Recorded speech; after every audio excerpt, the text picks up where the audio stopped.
I've got Mr. Sean Worker here. Sean Worker is an industry CEO. He's helping with the firm T5 right now, but he's really cut his teeth in the hospitality industry. He was most recently CEO of Bridge Street Global. I've known him in that capacity for, Sean, I think it's about 5-6 years I've known you now. Somewhere around about that. That's right, Glenn. And for some reason, Sean has decided to work on a book with me. And we're going to be focusing on adapters and how the travel and hospitality industry is making the world connect. Although we started working this at a very strange time. So we're actually speaking to a lot of folks out there, Sean, that are sharing their stories of how they are processing what we're going through. So talk about adapters out there. We're seeing a lot of people that are having to do massive pivots right now, and you might want to do the palm thing with your Yeah, camera. I noticed that the camera has decided to not resettle. It's interesting, Glenn. Go ahead, Anthony. You're talking about. I really haven't heard about it outside of once or twice, and I don't remember. Maybe it got lost in my email. Being asked to be interviewed for this book in a chapter or anything. So, we'll get to you. We're saying how you're doing, Anthony. You know, it looked like you're doing pretty damn good. And just so you know, if you ask me to do a forward or a comment or anything, or even try to sell one damn book, and I'm not being asked for an interview, you can go scratch your butt. All right, I promise you, we will get an interview for you. But I just wanted to focus on the people that I was confident would say yes at first. You know. Well, okay. Well, I'm confident I'll say no if you ask me too late. All right. So Sean, what are you seeing out there? What's going on? I just got off. Question. Yeah, it is. It's a huge question. In short, I should say, Sean, before you answer that, I do want to say that Sean is currently under country house arrest in Spain. He lives in Barcelona currently. So you can give us a little bit of an understanding of what's going on over there in Europe. Yeah. So it's this is the precursor in some respects to the experience that America is about to go through. You know, it's like watching a tsunami going across and hitting the continental shelf. And now some people are surfing on the beach and some people are going to get walloped. And it really is foreshadowing what the events are here in Europe. And Europe is, in summary, in various stages of like a 4-act Shakespearean play. You know, we're going through everything all the way up to tragedy, and hopefully we'll get through to the recovery side and whatever way the story ends or begins, which is probably more important.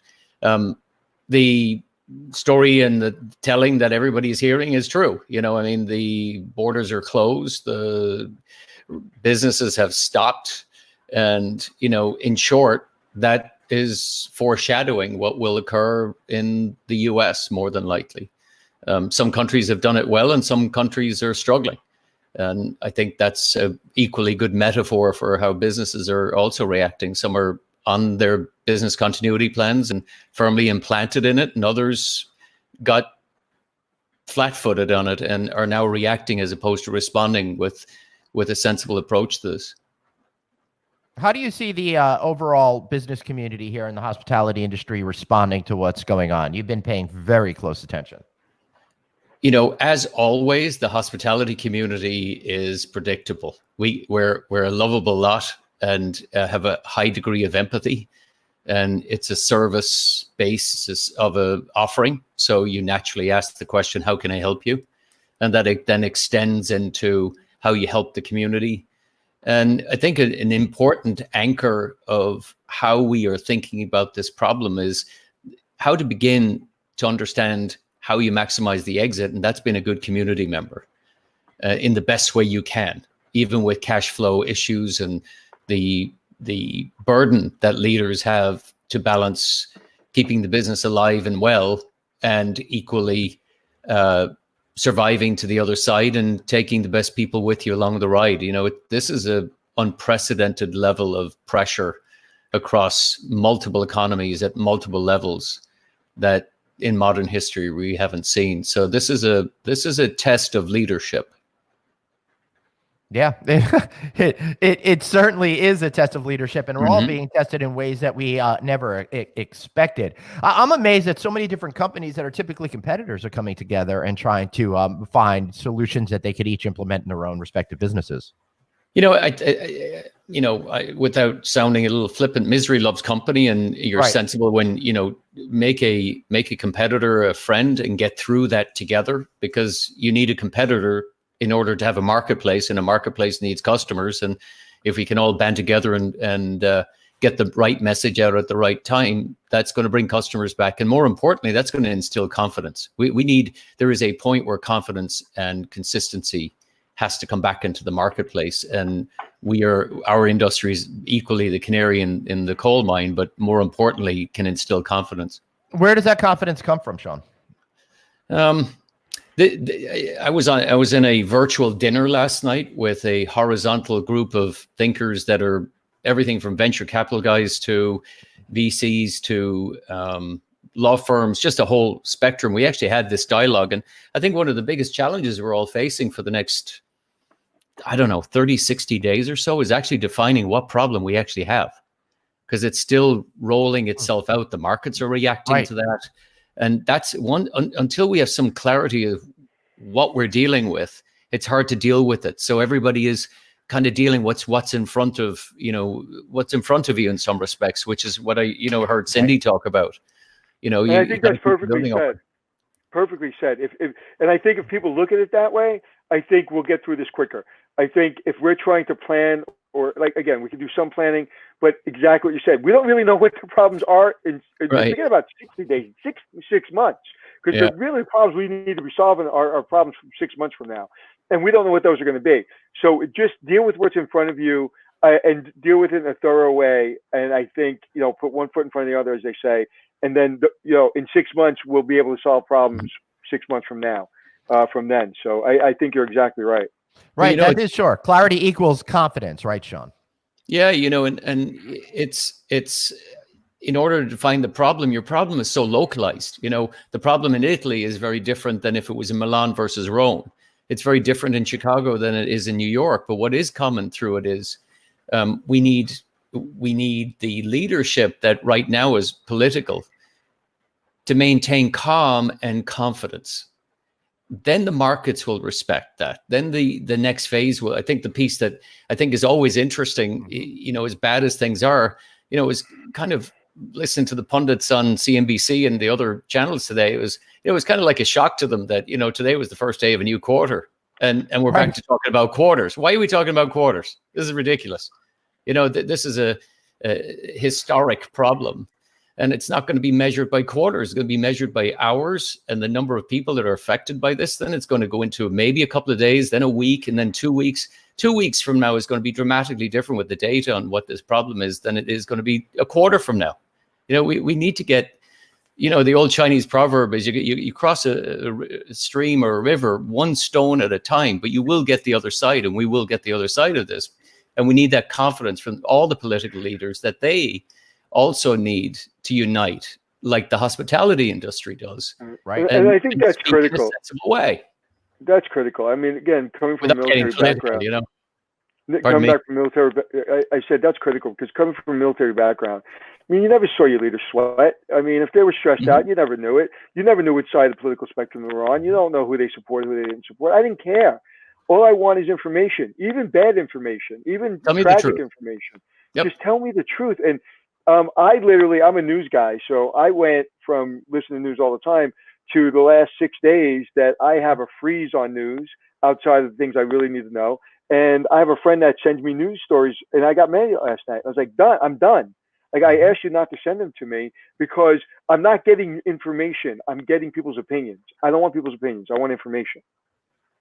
And you're right. And, the information we're gathering either directly or indirectly and utilizing Zoom and other platforms as unifiers as opposed to scary pieces of technology has been brilliant. And, moving these communities so that we're connecting in a way that's sharing micro information about different markets and different problems. And, going back to Glenn's original question regarding what we've been learning about talking to all these leaders, I tell you what's been unleashed is the passion of CEOs and presidents about what matters to them.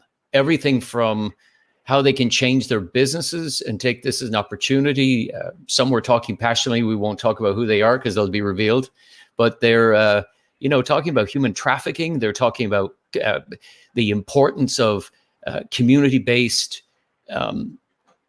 interests and charities that they're involved in, everything from getting shoes delivered to, food supplies, but also how do you get the community to gain confidence in their own street corner? And they feel very much like the mayor of a small village. And when you break it down into that way, into, how a jigsaw piece comes together and they own one piece, that's how we come together quickly. And that's the unique unifier of essentially the pub, the restaurant, the corner bar, the great hotel on the corner. And, whatever the brands do, and I agree with you, Glenn, it'd be great to get somebody from the brands on your show. And your show has been a constant in our lives in the last couple of weeks, and fair play to you both, is, getting the leadership of each village to connect is so important to instilling confidence. And going back to restaurants and bars, hotels are a different breed in the sense of there's a lot of debt, there's a lot of equity, there's a lot of money at stake here. Mm-hmm. And I think long-term, 6 months to a year, I think most hotels are going to be okay. And the ones that don't survive were probably in really bad shape right before this all happened. And that's a pretty broad statement, but Mm-hmm. I think it's relatively accurate. With restaurants and bars, I literally see in a couple, if this doesn't get straightened out real quick, you're going to start seeing shingles all over New York City. I'll just specifically talk for New York City. Mm-hmm. And it'll be like, equipment, 10 cents on the dollar, 5 cents on the dollar, people walking away from their restaurants, walking away from their lease, and being able to just, you're going to, when we come on the other side of this, 50% of the restaurants potentially you won't be there anymore. So the quicker we get through this, so I'm worried about the bars and the restaurant almost as much or more than I am about the hotels, because I think the hotels, the banks and the creditors and the lenders are going to be there. I think in restaurants it's a little bit more difficult. Yeah, I think just, for the sake of broadening the conversation, I mean, our ecosystem of how we all buy, purchase, experience is likely, no one knows, to be so fundamentally shifted for a couple of years that we will not know how we function in a town and how we connect like we used to. Right. The old saying that a good mall in real estate is a dead mall, but that was also a place you met. And so that's getting redefined likely as a result of this. Companies that were zombie companies that were funded, and probably not capable of surviving something like this will have some issues too. But there's also good companies that, are thin margin companies that just can't survive because of the duration of this. And there's, the rebound is unknown. So how do you forecast and how do you get a loan regardless of the SBA loans and how long they take? This is a cash flow issue. So, the shaping of how we think about how we meet and connect is fragile, and how quickly that comes back. And, there's some optimism in there that'll come back quick. I don't know. But when you hear numbers that are coming out on the projections, particularly for the United States, where you could be between 100 and 200,000 mortalities and fatalities, that's disturbing in a non-war era. And we're not treating this as a war. And this is a unifier with how we all do business. The second point you made is about how they survive. And, if you caught a lot of the news today before your broadcast, there's a movement about basically not paying rent. Okay. Mm-hmm. And that's gaining steam. And the ripple of effect of, which hasn't been done before, is a mass negative conversation with landlords. And I don't care whether it's a bar, a major office building, subleases like WeWork or others. This is unprecedented. So now this domino is now starting to fall. And, it's amazing what 2 weeks in a 2 hours in a news cycle is, but 2 weeks in business, that's unusual to get there that quick. And we're getting there that quick. Well, I knew the first time a friend of mine called me and said his boss called him and said, you're taking a 50% pay cut. Didn't ask him, didn't fluff it up, didn't say, I'm so sorry. He's like, hey, you're taking a 50% pay cut. A day later, he's like, unfortunately, your position's been eliminated. Yeah. So this is just going so fast. And again, I think one of the things I asked yesterday and the thing I'm going to continue to ask is, if you can pay your bills, pay your bills. If you can pay your rent, because we cannot stop paying the landlord, because the landlord starts paying the taxes. I mean, it's just a domino effect. And we can't go to zero. We can't get to zero. So the people that need to be able to pay need to pay. And the people that can't, we need to forgive them for a little while. But It's I've been scared about it. Honestly, I have had this conversation privately 3 weeks ago, and I'll say it here for first time publicly. 3 weeks ago, the memory of 1923, whatever year it was, of 29. that Wall Street banker selling apples for 5 cents will never leave me. Since a little boy, you now, look really good for your age, Anthony. That's impressive. You know, that image will never leave me. When you see the Great Depression of 1923, Sure. see the stockbrokers selling apples for 5 cents, 10 cents. I mean, I don't think we're going to get there, but I mean, we can't stop paying all our bills. If you can't afford it, you can't afford it. Okay. And that's obviously, and people have to understand that.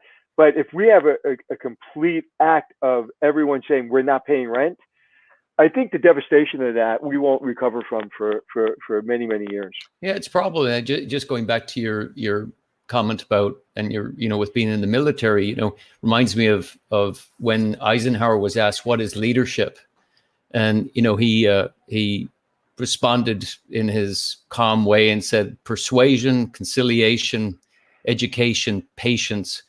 And it's a long, slow, tough job.